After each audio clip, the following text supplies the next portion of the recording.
संरचना। तो हृदय की बाह्य संरचना देखने में जैसे चित्र हम बनाए हैं कुछ ऐसी ही होती है। हृदय में 4 कक्ष होते हैं।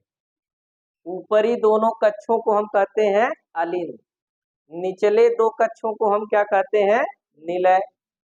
यह जो है दायां अलिंद है, ये हमारे शरीर के किधर है, दाहिनी, ठीक है। उसके नीचे क्या है, दायां निलय है। यह है बायां अलिंद और यह है बायां निलय। हृदय स्थित कहाँ होता है, तो हृदय स्थित होता है जो हमारी वक्ष गुहा है, ये सीने के पसलियों के अंदर का जो भाग है उसको क्या कहते हैं, वक्ष गुहा, जिसमें 2 फेफड़े होते हैं और उन दोनों फेफड़ों के मध्य हृदय क्या होता है, स्थित होता है। इसमें कुल 4 कक्ष हो गए, दायां अलिंद, बायां अलिंद, दायां निलय और बायां निलय, 4 कक्ष हो गए। अब इसमें देखेंगे तो दाएं अलिंद में अग्र महाशिरा और पश्च महाशिरा जाकर खुलती है। यह शरीर भर से अशुद्ध रुधिर को किसमें ले आती है, दाएं अलिंद में। तो अशुद्ध रुधिर किसे कहते हैं, श्वसन के पश्चात रुधिर में कार्बन डाइऑक्साइड की मात्रा बढ़ जाती है, उसी को हम क्या कहते हैं, अशुद्ध रुधिर।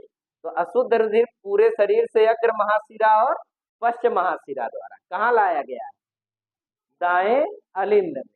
और दाएं अलिंद से वाल्व द्वारा वो किसमें आ जाता है, दाएं निलय।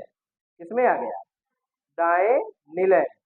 तो दाएं अलिंद में शुद्ध रुधिर आया पूरे शरीर से, वहां से यहाँ पर दाएं अलिंद और दाएं निलय के बीच एक वाल्व होता है, एक द्वार छिद्र होता है, उस छिद्र के रास्ते अशुद्ध रुधिर कहाँ आ गया, दाएं निलय में। और जब हृदय पंप करेगा, सिकुड़ेगा, जब हृदय पंप करेगा तो ये जो फुफ्फुस धमनी, फुफ्फुस धमनी द्वारा अशुद्ध रुधिर चला जाएगा कहाँ पर, फेफड़े में।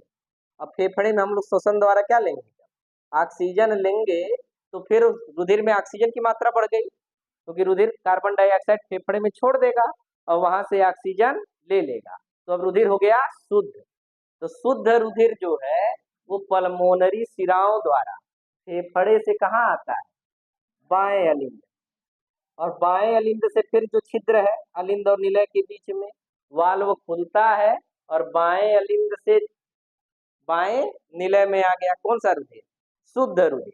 अब फिर जब हार्ट पंप करेगा तो इस दैहिक महाधमनी द्वारा शुद्ध रुधिर जो है वो पूरे शरीर में पहुंच जाएगा, तो वहां ऑक्सीजन छोड़ देगा, फिर वहां से कार्बन डाइऑक्साइड लेकर के अग्र महाशिरा और पश्च महाशिरा द्वारा पुनः कहाँ आएगा, दाएं अलिंद में, दाएं अलिंद से दाएं निलय में, दाएं निलय से फुफ्फुस धमनी द्वारा फेफड़े में चला जाएगा और फिर वहां शुद्ध होकर पल्मोनरी शिराओं द्वारा फिर बाएं अलिंद में और बाएं निलय।